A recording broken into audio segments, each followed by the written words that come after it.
The cockpit smelled like scorched wiring and old blood, and Commander Devlin Rourke had stopped noticing either 140 hours ago. His mech, designation Anvil 6, stood motionless in the rubble of what had been the eastern perimeter wall of firebase Alcazar. The wall was gone.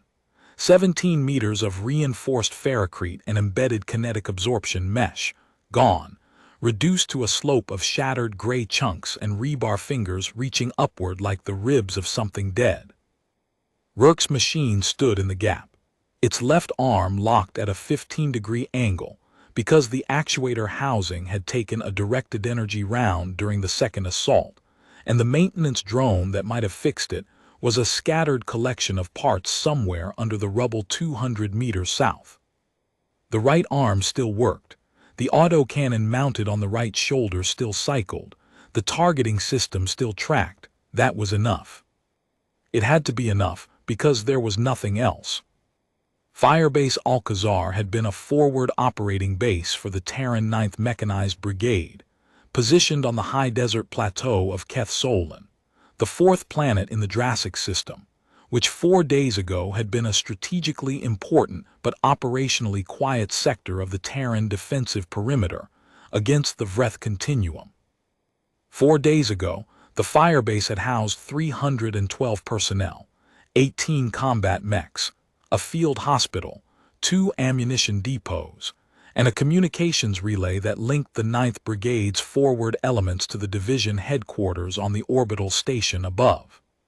4 days ago, Rourke had been running a standard patrol rotation, cycling his lance of 4 mechs through overlapping sensor sweeps of the plateau's eastern approaches, logging nothing more threatening than dust storms and the occasional seismic tremor from the planet's unstable mantle.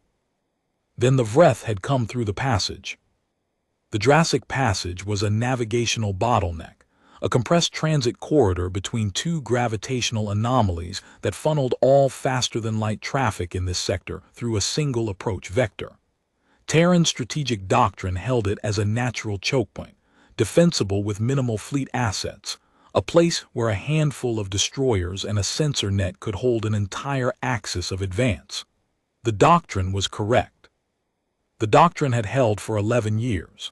The Vreth Continuum, a machine-state collective of linked artificial intelligences governing 600 systems across the outer veil, had probed the passage 17 times in those 11 years and been turned back each time by the sensor net and the destroyer screen. The doctrine had become assumption, and the assumption had become complacency, and the complacency had lasted right up until the moment the Vreth stopped probing and instead committed their entire 4th processing fleet, 900 warships, to a single overwhelming assault on the passage defenses. The sensor net had detected them, the destroyers had engaged, and in 11 minutes the passage had fallen. 900 warships against 12 destroyers. The destroyers had fought. Rourke had listened to the combat feeds relayed through the orbital station, had heard the voices of officers he knew personally, men and women he had served with during his rotation on the destroyer Harkin 3 years earlier, calling targets and coordinating fire and then, one by one, going silent. 11 minutes, 12 ships, 416 crew. The Vreth had not paused to collect debris or acknowledge the sacrifice. They had burned through the passage and entered the Jurassic system with the same mechanical efficiency they applied to everything. Calculated, optimized, indifferent to the distinction between a warship and a traffic obstacle. The orbital station had fallen 6 hours later. The Vreth had not bombarded it from range, which would have been the expected tactical approach. Instead, they had deployed boarding swarms, thousands of autonomous combat platforms the size of a human torso, each one a self-contained weapon system with cutting tools and explosive charges, designed to breach a hull and neutralize organic resistance with the same systematic thoroughness a pest control system might apply to an infestation.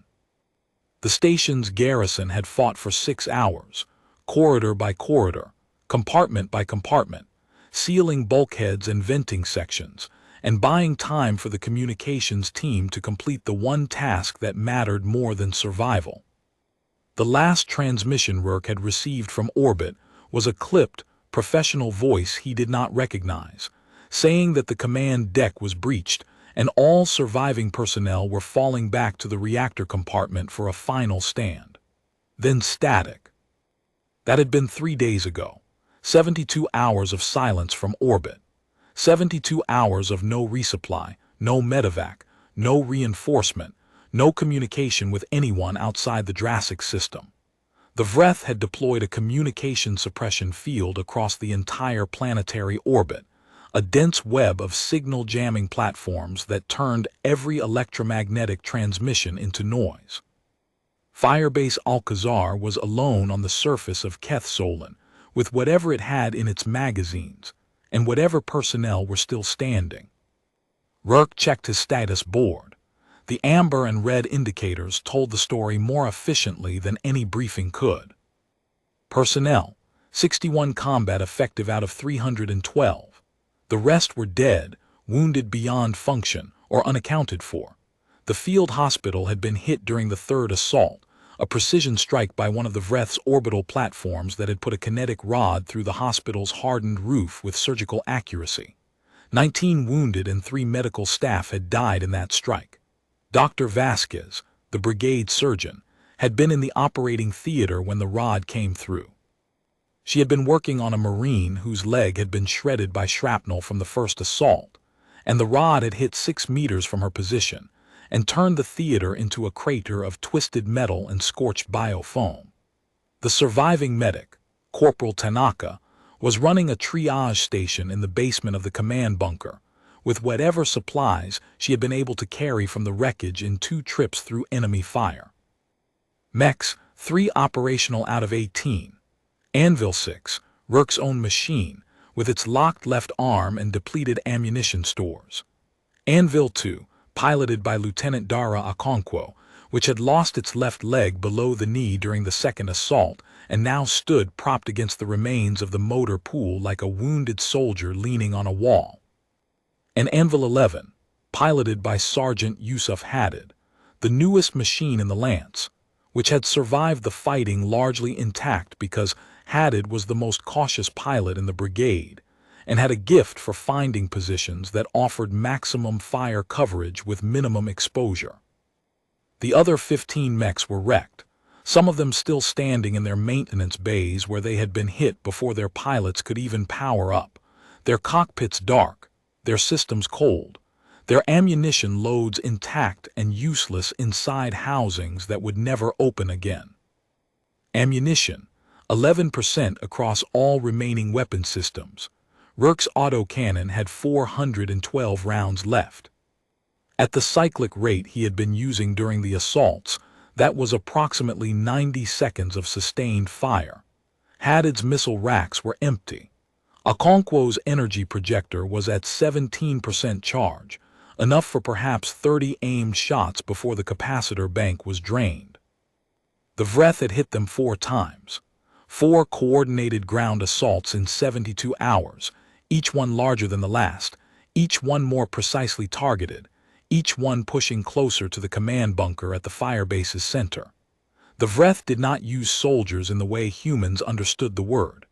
They deployed platforms, autonomous ground units that came in 3 variants Rourke's people had cataloged during the fighting. Crawlers, low-slung, 6-legged machines the size of a large dog, fast, armed with cutting lasers and fragmentation charges, designed to breach obstacles and eliminate individual combatants. Striders, tall bipedal units with heavier weapons and composite armor, the closest thing the Vreth fielded to a human mech, though they lacked the mass and firepower of a Terran machine. And processors, the ones that had earned their name during the second assault when Rourke's Marines had seen what they did to the dead. The processors were not combat units, they were logistics machines. They followed behind the assault waves and systematically collected organic material from the battlefield, the dead, the wounded, the dying, with mechanical arms that gripped and lifted and sorted with the same unhurried efficiency of a warehouse system processing inventory. Rourke had watched through his mech's optics as a processor unit had lifted the body of Private First Class Andrea Marsh, 22 years old, from Duluth, Minnesota, who had been killed by a crawler's cutting laser during the second assault, and had placed her into a compartment in its chassis alongside 5 other bodies, human and the remains of 2 local fauna that had been caught in the crossfire, with no distinction made between any of them. It had cataloged each item with the same barcode-style identification tag, a sequence of electromagnetic pulses that assigned a material class code without reference to species, sentience, or any quality that mattered to anyone who was not a machine. Organic material, to be processed. The word was not metaphorical. The Vreth were machines. They did not hate. They did not conquer. They processed. Every system they had taken in 600 years of expansion had been processed, stripped of useful materials, organic and mineral alike, cataloged, optimized, and integrated into the Continuum's resource matrix. They had not invaded the Jurassic system to defeat humanity. They had invaded it to process it. That was the offense, not cruelty, not ideology. Not the arrogance of a rival civilization asserting dominance. Something worse, complete indifference to the distinction between a human being and a mineral deposit. The Vreth did not recognize the concept of atrocity because they did not recognize the concept of personhood. They had come through the passage and killed 416 crew on 12 destroyers and 300 more on the orbital station, and bombed a field hospital, and collected the dead off the battlefield with the same programmatic disinterest they would apply to harvesting ore from an asteroid. The dead were material.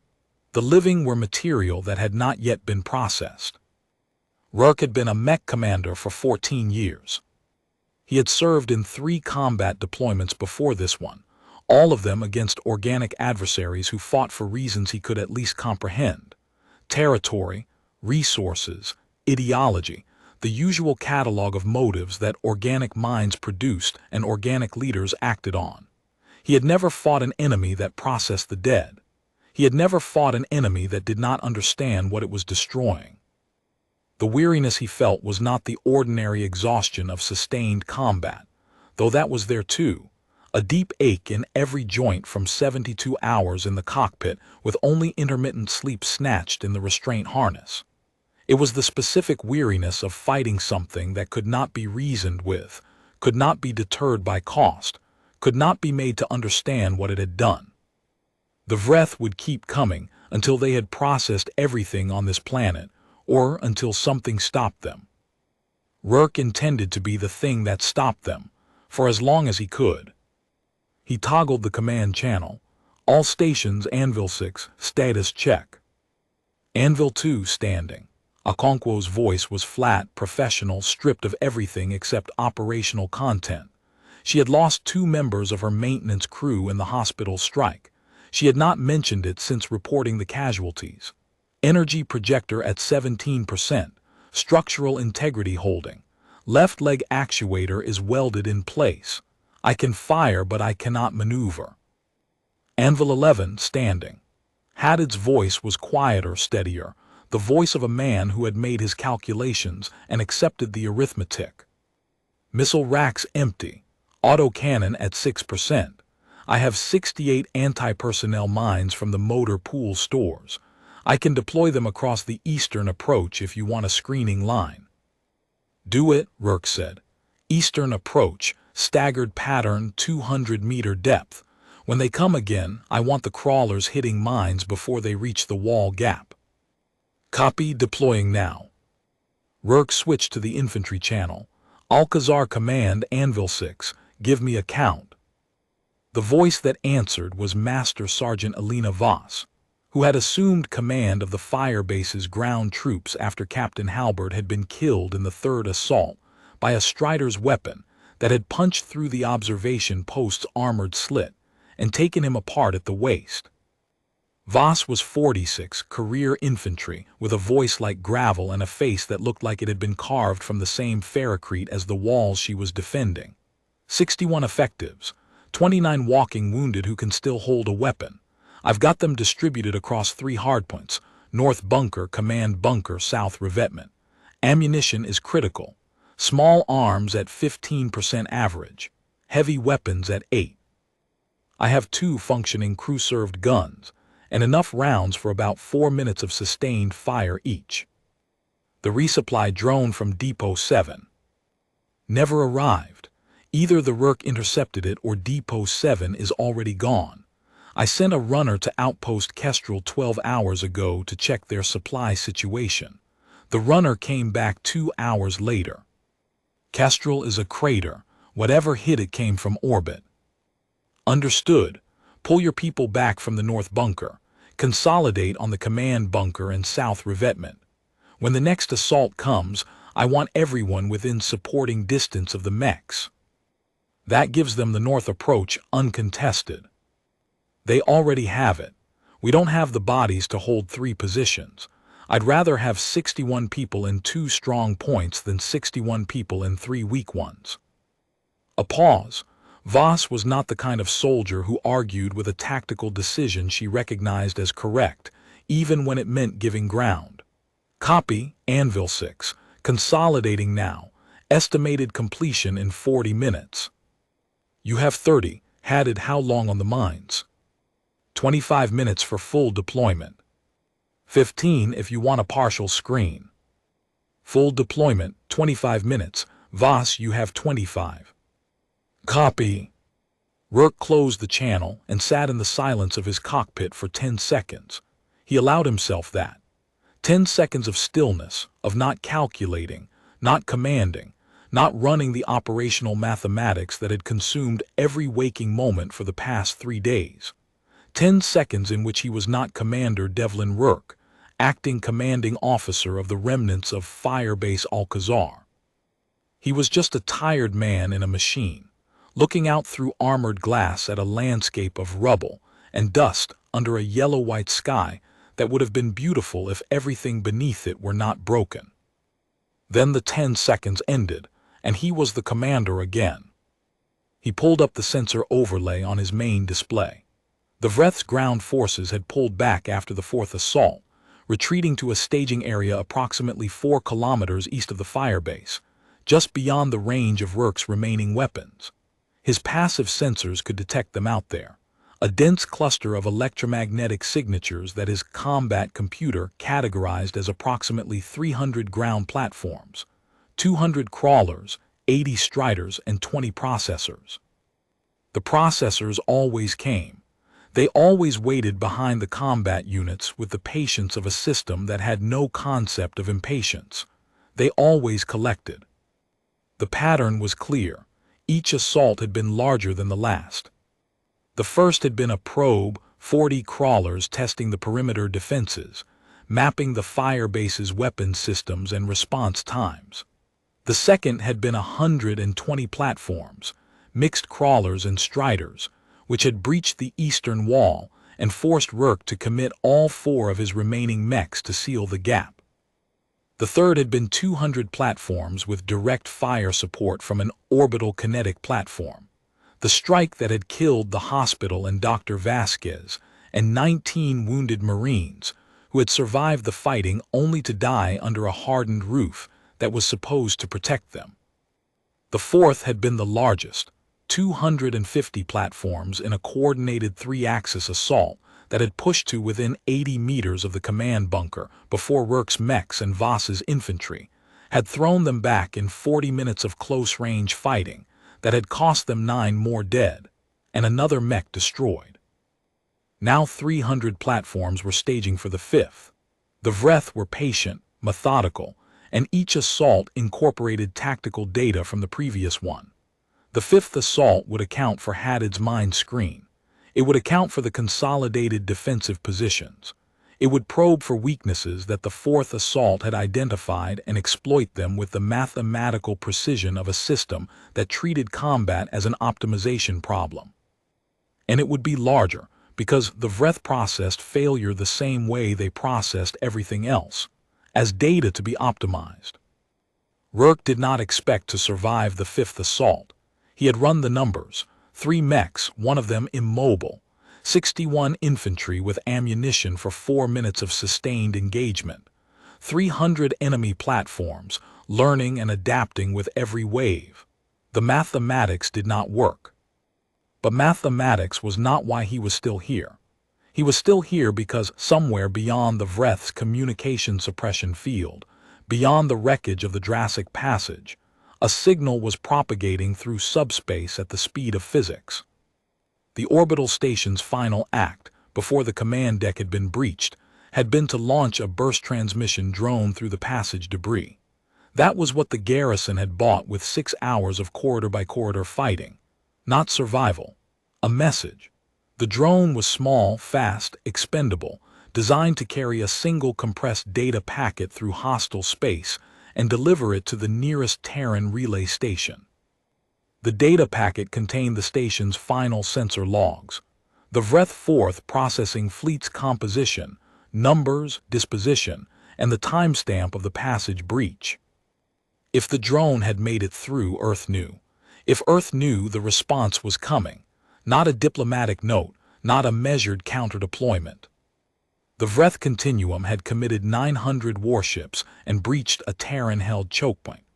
They had destroyed a Terran orbital station, killed its entire crew, bombed a field hospital, and deployed ground forces that were systematically processing human dead on the surface of a Terran-administered world. The Vreth had committed the specific named act that triggered Terran Strategic Doctrine 7, the one doctrine that did not require committee approval, did not pass through diplomatic review, did not wait for cost-benefit analysis or political consensus. Doctrine 7 was 2 sentences long. Rurk had memorized them during his first year at the War College, the way every Terran officer memorized them, not because they were tested on exams, but because they were the bedrock beneath everything else. When a hostile entity systematically processes Terran dead as material, a state of total response exists.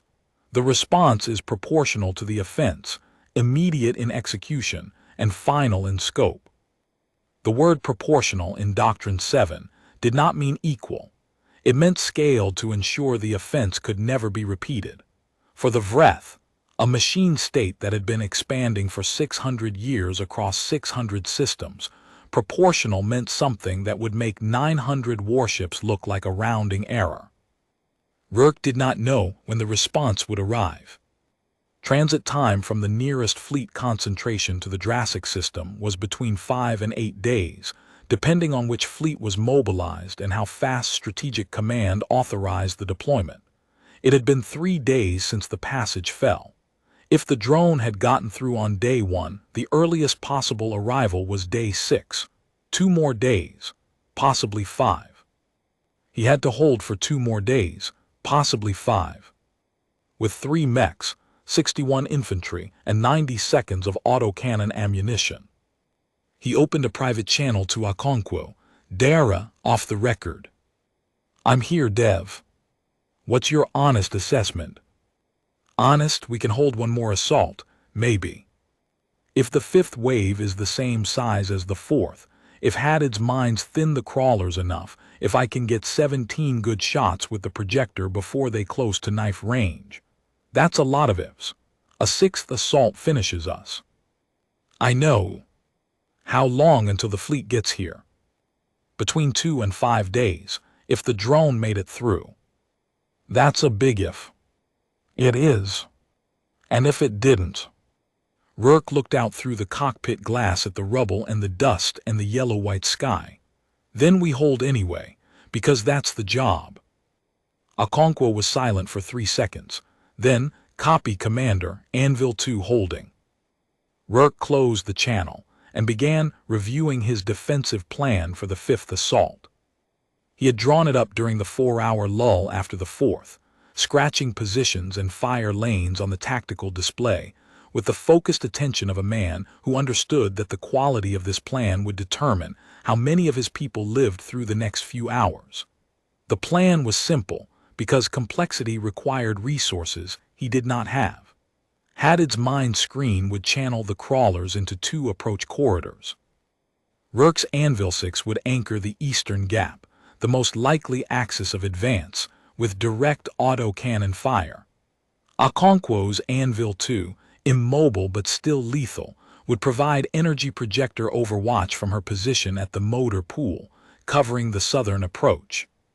Hadid's Anvil 11 would hold the north-south seam between the two strong points, mobile, using his remaining autocannon rounds as a reserve to be committed wherever the line threatened to break. The infantry would fight from prepared positions, foxholes and firing slits cut into the rubble with overlapping fields of fire. Voss had positioned her two crew-served guns to cover the eastern approach corridors, the same ones the mine screen would channel the enemy into. It was a kill zone, in theory. In practice, it depended on the Vreth not finding a way around the screen, which they would, because they were machines that learned from every engagement and did not repeat a mistake. Rourke marked the fallback positions. If the eastern gap fell, the surviving infantry would pull back to the command bunker. If the command bunker was breached, the final fallback was the basement, where Tanaka's triage station held the wounded who could not fight. There was no fallback from the basement. The basement was the last room in the last building in the last position on this plateau. He tagged each position on the tactical display, assigned sectors of fire, and distributed the remaining ammunition allocations. 412 rounds for his autocannon. He divided them into 3 engagement windows, 200 rounds for the initial contact, when the crawlers would be in the mine screen and moving slowly, 100 rounds for the main assault, when the striders would push through. 112 rounds held in reserve for the final defense of the command bunker, if it came to that. He was a man dividing the last of his resources with the precision of an accountant closing the books on a company that would not open tomorrow. Every round allocated, every position marked, every contingency planned for, knowing that contingency planning against a learning machine intelligence was an exercise in diminishing returns. The Vreth would do something he had not anticipated. They always did. But you planned anyway. You planned because planning was the discipline that held everything together when the mathematics stopped working in your favor. You planned because 61 people were depending on you to give them the best chance you could build out of 412 rounds and 3 damaged mechs, and a mine screen that would buy maybe 5 minutes. You planned because that was what a commander did when the situation was beyond recovery, but the people were still alive. The sensor board chirped. Rourke's eyes snapped to it. The electromagnetic cluster 4 kilometers east was moving, spreading. The dense formation was separating into 3 distinct groups, each one moving on a different approach vector: east-northeast, east, east-southeast. 3 columns converging on the firebase from a 60-degree arc. The combat computer updated the count: 320 platforms, 20 more than the staging estimate. The Vreth had received reinforcements from orbit during the lull. The clock had started. All stations Anvil 6, 5th Assault inbound 3-axis approach, estimated contact in 14 minutes. This is the one we've been planning for. Hadid, confirm mine screen is active. Mine's active. Full deployment eastern arc. They'll hit the screen on the east-northeast and east corridors. The southeast approach is outside the mine field. That was the adaptation. The Vreth had identified the mine screen from orbital observation and split their assault to bypass it on the southern axis. Rourke had anticipated this possibility but could not plan for it because he did not have the assets to cover a 3rd corridor. Okonkwo, can you traverse to cover the southeast approach? Negative. My traversal is limited to a 30-degree arc from the weld point. I can cover south and southwest. Southeast is outside my field of fire. Hadid, you're on the southeast corridor. Everything that comes through there is yours. Understood. Moving to intercept position now. Voss, redistribute your south revetment infantry to cover the southeast approach. The crawlers are going to try to flank us from there. Already moving them, Commander. I need 5 minutes. You have 12. Rourke settled his hands on the control grips and brought Anvil 6 to full combat readiness. The Mech's reactor hummed through the cockpit frame, a vibration he felt in his spine and his teeth and the bones of his hands. The targeting reticle drifted across the eastern approach, tracking the dust cloud that was rising from the advancing columns, 3 distinct plumes of ochre dust against the yellow-white sky. 320 platforms. In 14 minutes they would be in weapons range. In 20 minutes they would be at the wall. In 30 minutes this would be over, one way or another. He thought about the fleet. Somewhere out there, beyond the suppression field, beyond the passage wreckage, Terran warships were moving. He believed this because the alternative was that the drone had not made it through, that the signal had been intercepted, that Earth did not know, and that belief was a thing he could not afford. He had to believe the fleet was coming the way a man on a raft had to believe the current would carry him to shore. Not because the evidence supported it, but because the only other option was to stop paddling. 2 more days, maybe 5. He needed 14 minutes to matter first. The first column hit the mine screen at minute 11. The mines detonated in sequence, each one a sharp, flat concussion that sent crawlers tumbling and shattered their cutting laser housings and blew legs off at the joint. Rourke watched through his optics as the eastern corridor filled with smoke and debris, and the broken, twitching remains of machines that had been whole 3 seconds ago. 14 crawlers destroyed in the first 30 seconds of the screen. The remaining crawlers adapted immediately, spreading wider, probing for gaps in the mine pattern, some of them climbing over the wrecked chassis of their predecessors to avoid the buried charges. The mines were buying time but not stopping the advance. Hatted southeast corridor, what do you see? 80-plus platforms, mixed crawlers and striders. They're moving fast, no obstacle line on this axis. Contact in 3 minutes. Hold your position. Let them come to you. Conserve ammunition until they're inside 200 meters. Copy. The eastern column pushed through the mine screen with losses. 31 crawlers destroyed or disabled, their wrecked husks forming a secondary obstacle line that slowed the second wave by 30 seconds. The remaining platforms reformed and continued advancing. Behind them, the striders were moving up, their heavier armor shrugging off the anti-personnel mines that had wrecked the crawlers. Rourke tracked the lead strider through his targeting reticle and waited. 250 meters, 200, 180. He fired. The autocannon hammered 3-round bursts, each burst punching through the strider's composite armor and tearing out internal components in a spray of synthetic material and sparking circuitry.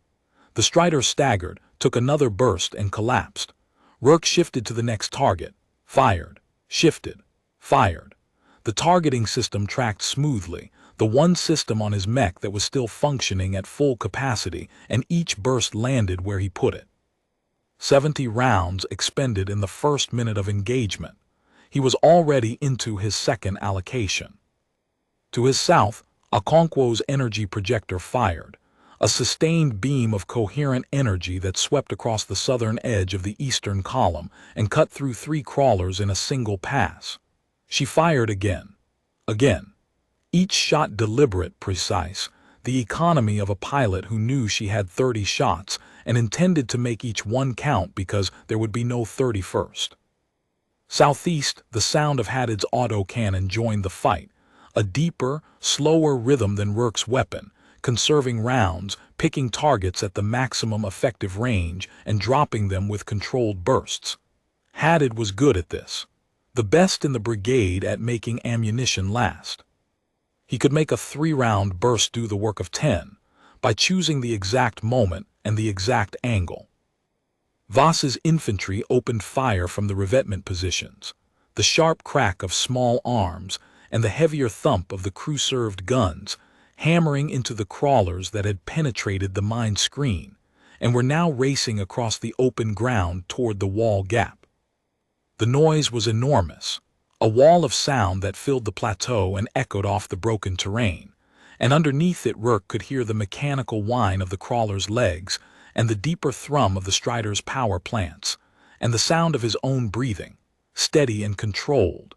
The breathing of a man who had been doing this for 14 years, and would do it for 14 more minutes or 14 more days, however long it took. The Eastern assault peaked at minute 7. 42 Striders and over 100 crawlers pushed to within 50 meters of the wall gap, close enough for Rourke to see the individual tool arms on the crawlers and the weapon mounts on the Striders swiveling to track his cockpit. He fired continuously, burning through his second ammunition allocation in a sustained barrage that turned the eastern corridor into a wreckage field. Okonkwo's projector fired its 26th shot, 27th, 28th, each one cutting a line of destruction through the attacking platforms. The southeastern assault hit Hadid's position hard, 80 platforms against 1 mech and 20 infantry, coming fast across open ground with no mine screen to slow them. Hadid's autocannon fell silent at minute 9, ammunition expended, every one of his 63 scavenged rounds spent. He switched to the mech's secondary systems, the close-range anti-personnel lasers, and the physical contact countermeasures, hydraulic fists designed for clearing platforms that got too close. Rourke heard the sound of metal striking metal over the command channel, the rhythmic crash of Hadid's mech punching crawlers apart with its armored hands, each impact a dull concussion followed by the clatter of machine parts hitting the ground. Anvil 11, Winchester on main gun, going hands-on. Copy 11, hold your position. Holding. Voss's crew-served guns went silent at minute 11. Ammunition expended.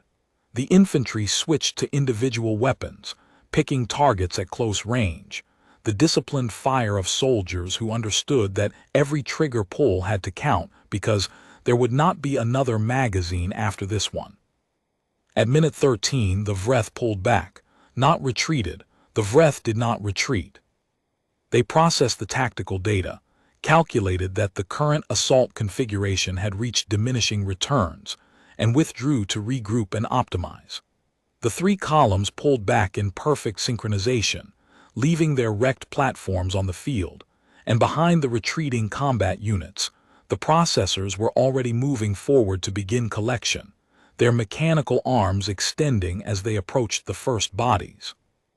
Rourke checked his ammunition counter, 112 rounds, his final allocation. He had nothing left after this. All stations, Anvil 6, status. Anvil 2, projector at 4%, 3 shots remaining, maybe 4 if I undervolt. Structural damage to the torso plating but core systems holding. Anvil 11, main gun empty. Close combat systems functional. Hull damage on the left side from a Strider that got inside my guard. Burns on my arms and torso from a thermal penetration at minute 8, refusing to leave the cockpit. Understood. Have Tanaka look at you when there's a window. There won't be a window, Commander. We both know that. Rourke did not argue the point. Voss ground status. 53 effectives. 8 more casualties in the engagement, 2 KIA, 6 wounded. Crew-served guns are dry. Small arms at 9%. I have enough ammunition for approximately 2 minutes of disciplined fire. After that, we're throwing rocks. The southeast approach. Held barely. We lost 4 people holding that corridor. Hadid's mech did most of the work after his gun went dry. Fought them hand to hand for 4 minutes. Without him, they would have flanked us, and this conversation would not be happening. Understood. Consolidate on the command bunker. Everyone inside the building. When they come again, we fight from the doorways and the windows. No more external positions. Commander, that's a siege. That's what we have, Master Sergeant. Voss did not argue either. She had served long enough to recognize the difference between a tactical decision and a mathematical certainty. Copy, Anvil 6, consolidating. Rourke sat in the cockpit and waited. Outside, the processors moved across the battlefield with their unhurried mechanical gait, collecting the dead. Human dead, machine dead, No distinction, material. Rourke watched one of them lift the body of a Marine, a young man whose name he could not read from this distance, and place it into the collection compartment alongside the shattered remains of a crawler that had punched apart with his Mech's fist. The Marine and the crawler, side by side, material to be processed. Rourke watched it happen and felt the weariness settle deeper into his bones.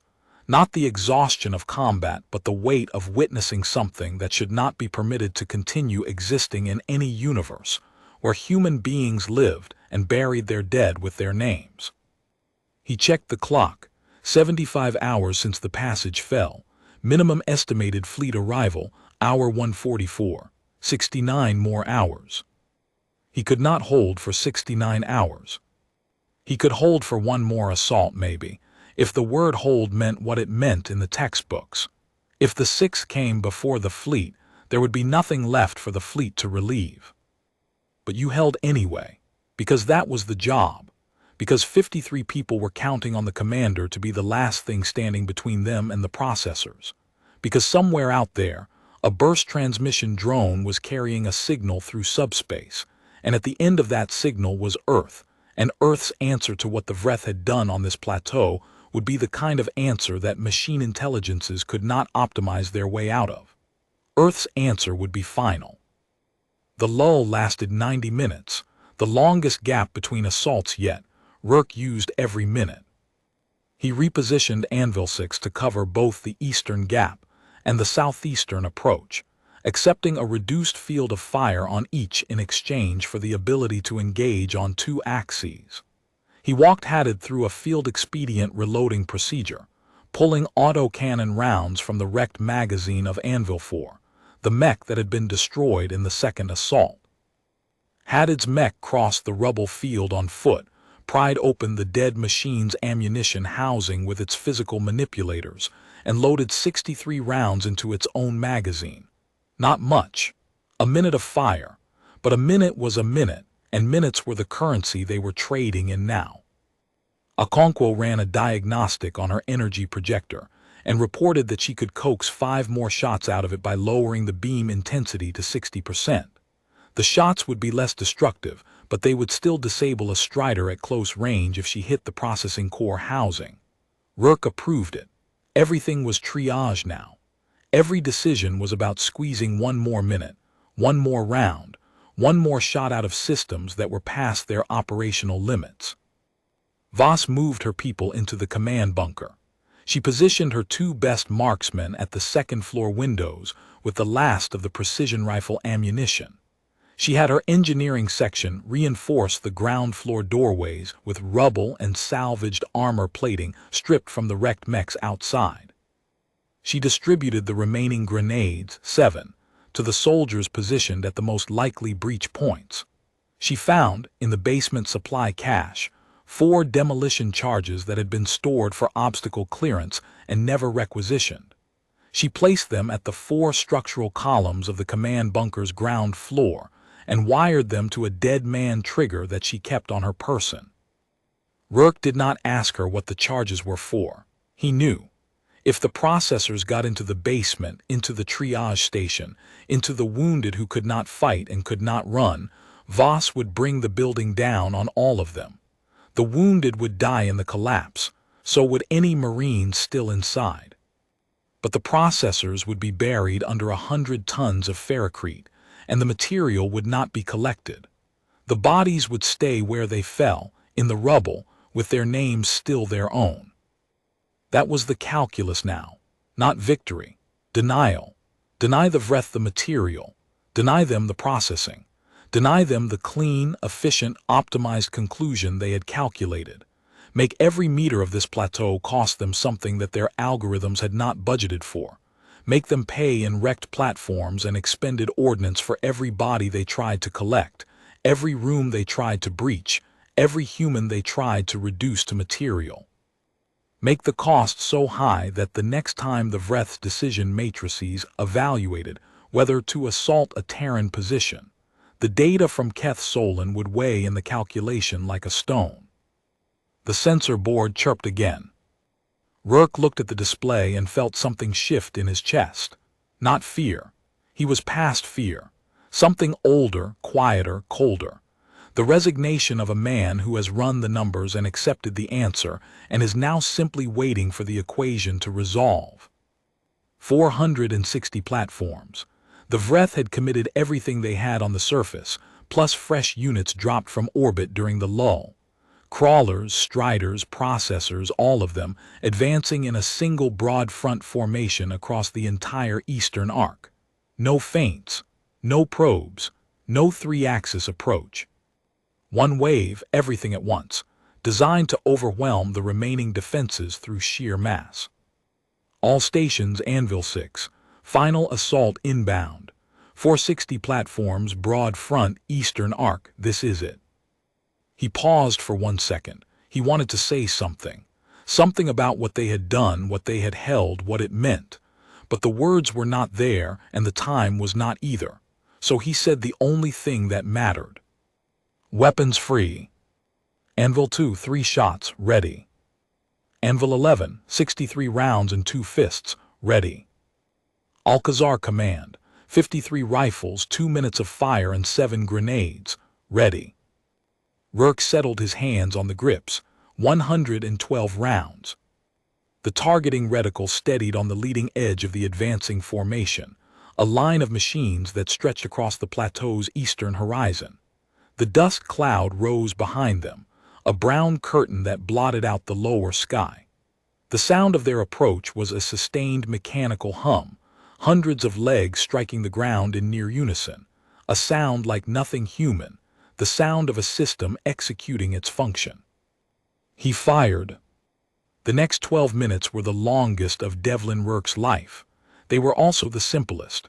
There was nothing left to plan, nothing to coordinate, nothing to decide.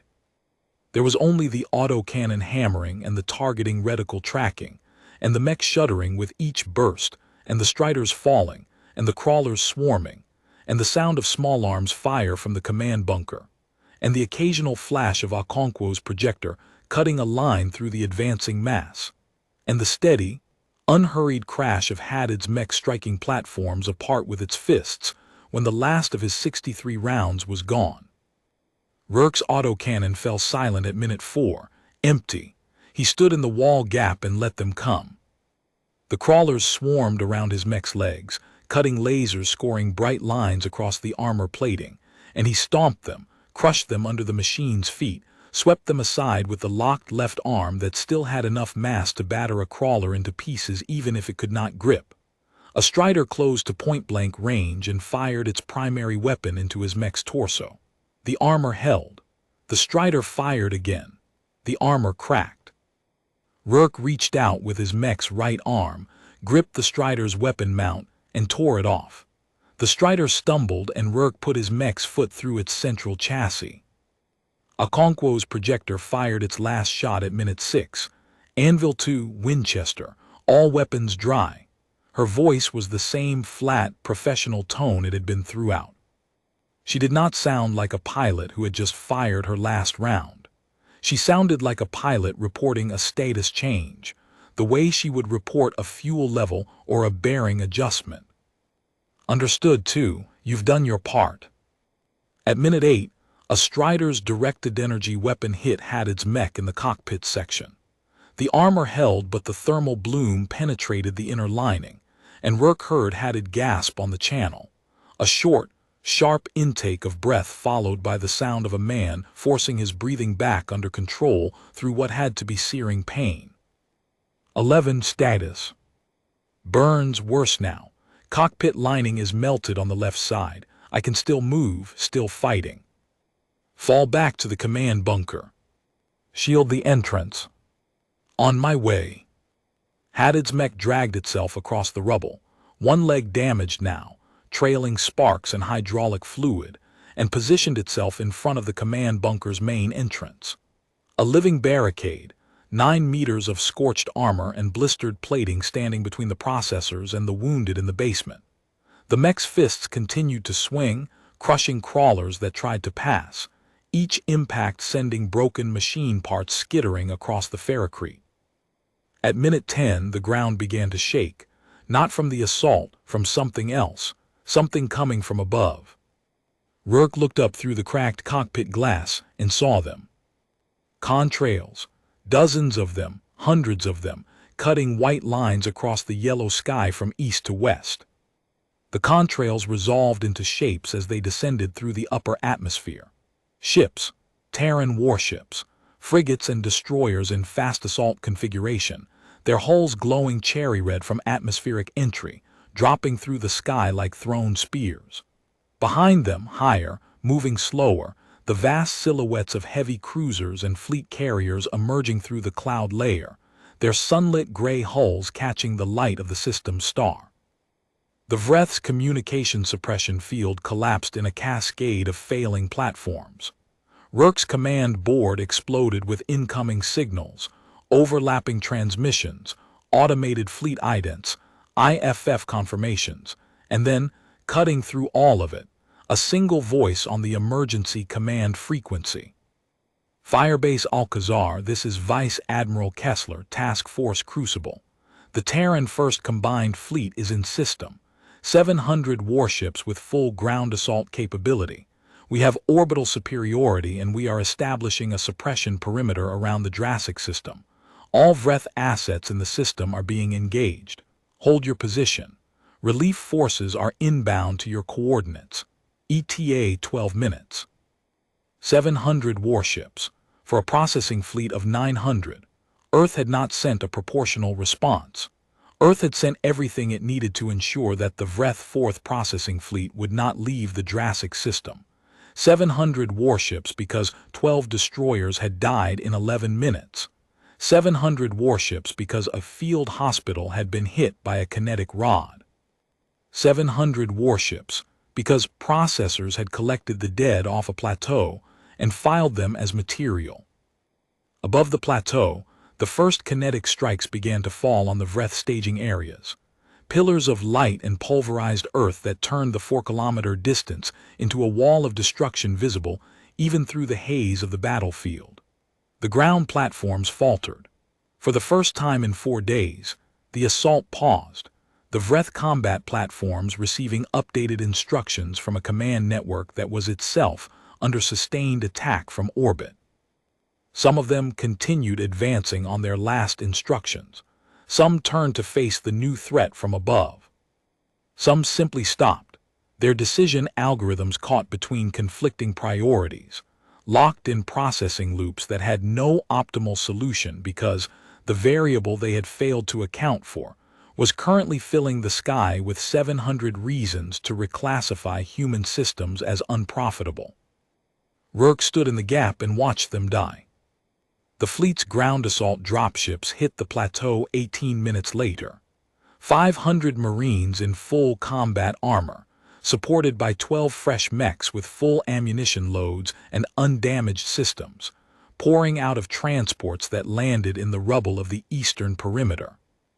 Within 4 minutes of boots hitting ground, the fresh Marine companies had established a cordon around the command bunker and were pushing outward in coordinated fire teams, clearing wrecked platforms and neutralizing the handful of crawlers that were still twitching on damaged legs.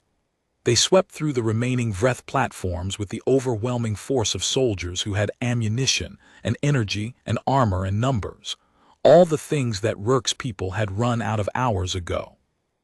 A Marine lieutenant reached Rourke's mech and knocked on the leg armor with a gauntleted fist. "Commander Rourke, Lieutenant Park, 1st Combined. We're here to relieve you, sir." Rourke looked down at the lieutenant through the cracked cockpit glass. He tried to speak and found that his throat had closed. He swallowed, tried again. "There are wounded in the basement of the command bunker. 34 last count. Get them out first."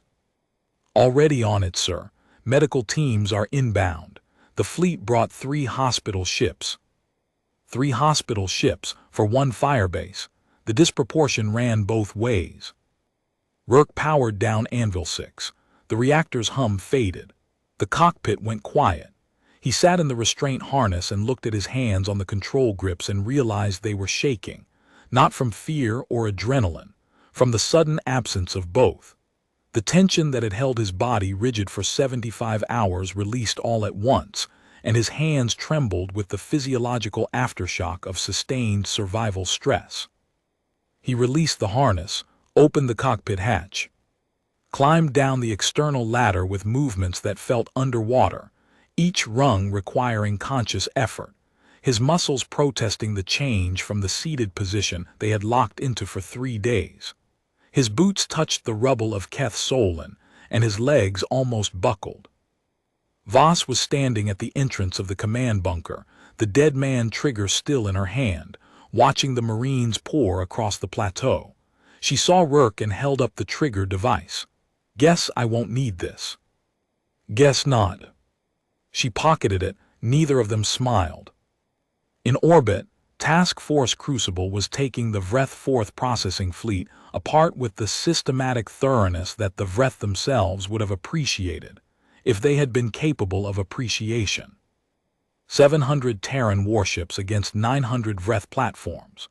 The Terran ships carried weapons designed by engineers who had spent 30 years studying Vreth construction, identifying the specific resonance frequencies that would disrupt their processing cores, the specific kinetic energy thresholds that would breach their composite armor, the specific electronic warfare protocols that would sever the command links between individual platforms and the Continuum's decision network.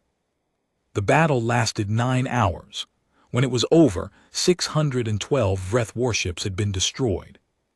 The remaining 288 had been disabled, their command links severed, their processing cores isolated, their autonomous systems locked in diagnostic loops from which they would never emerge. Not one Vreth platform left the Jurassic system. The first combined fleet then did something unprecedented. It did not stop at the Jurassic system. Vice Admiral Kessler, operating under direct orders from Terran Strategic Command, took 400 warships through the Jurassic Passage, which Terran engineering crews had cleared and refortified, and entered the Outer Veil. Over the next 19 days, Task Force Crucible systematically dismantled every Vreth processing facility, military installation, and command node within a 200 light-year radius of the Jurassic system. 47 Vreth-controlled systems were stripped of military assets.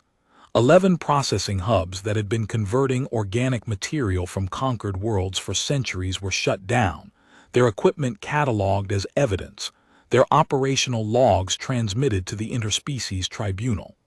The Vreth Continuum's expansion into the Jurassic sector was not repelled. It was erased. The infrastructure that had supported 600 years of mechanical expansion was reduced to salvage in less than 3 weeks. The Vreth Continuum, for the first time in its 600-year operational history, issued a communication to an organic species. It was transmitted through a neutral relay station in the Galvan corridor, 17 words, with no preamble and no signature. Human systems are reclassified. Processing of human material is removed from all operational parameters. Acknowledged. They did not apologize. They were not capable of apology, but they were capable of calculation, and the calculation now included the data from Keth Solon and the Jurassic system, and the 19 days of Task Force Crucible, that the cost of processing human material exceeded any conceivable resource benefit by a factor so large that the equation would never balance again. The Vreth did what they always did with an unprofitable variable. They removed it from the matrix. Commander Devlin Rourke stood on the plateau of Keth Solon on the morning after the relief, in the yellow-white light of the system's star, and looked at the field where his people had fought. The rubble of firebase Alcazar, the wall gap where Anvil 6 had stood for 75 hours, the scorched ground where the mine screen had detonated, the wrecked chassis of Vreth platforms scattered across the eastern approaches like discarded industrial parts, the places where Marines had fallen and been collected by machines that did not know or care what they were collecting. 53 of his people had survived. 259 had not. He knew every name. He would carry every name for the rest of his life, the way a man carries a weight he earned doing work he would never set down. Hadid was in the hospital ship, sedated, his burns being treated by medical staff who had gone quiet when they saw the extent of the cockpit damage and understood what it meant that he had continued fighting through it. He would live. His hands would need reconstruction. His mech would not. Anvil 11 had been declared beyond repair, its cockpit section warped, its structural frame cracked in 9 places from the stresses of fighting crawlers with its fists for 6 minutes after its ammunition was gone. Okonkwo was sitting on a piece of ferrocrete rubble near the motor pool, her mech standing behind her like a broken sentinel, its one good leg locked, its dead leg dangling. She was drinking water from a canteen and staring at the horizon with the expression of someone who has not yet decided what to feel and is in no hurry to find out. Voss was in the command bunker's basement, helping Tanaka move the last of the wounded to the medical transports. She had not slept in 4 days. She would not sleep until the last wounded Marine was on a hospital ship. The dead man trigger was still in her pocket. Rourke stood on the plateau and watched the sun climb above a landscape of wreckage and thought about the fleet in orbit, and the fleet moving through the outer veil, and the 17-word transmission, and the 259 names, and the way Private First Class Andrea Marsh had been placed in a processor's compartment alongside the broken remains of a machine. He thought about Doctrine 7, and the word proportional, and what it meant when a species answered the processing of its dead with 700 warships, and the systematic dismantlement of a machine civilization's forward infrastructure in 19 days. He thought about whether it was enough. Whether anything could be enough to answer what the Vreth had done, what they had reduced human beings to, the casual mechanical indifference of a system that filed people as material with no category for the difference between a body and an ore sample. It couldn't, nothing could, but you answered anyway with everything you had because the answer was not for the dead. The answer was for every civilization watching, every intelligence calculating, every system running cost-benefit analyses on whether human beings could be reduced to material. The answer was the data point that would sit in every decision matrix for the next 600 years, the variable that could not be optimized away. The answer was 700 warships for a plateau, where 53 people held a wall gap with their hands. Rourke turned his back on the field and walked toward the command bunker, where the work of accounting for the dead was waiting for him. The sun was warm on his shoulders. His hands had stopped shaking. His boots crunched on the rubble of a wall that had held long enough. That was all any wall could do.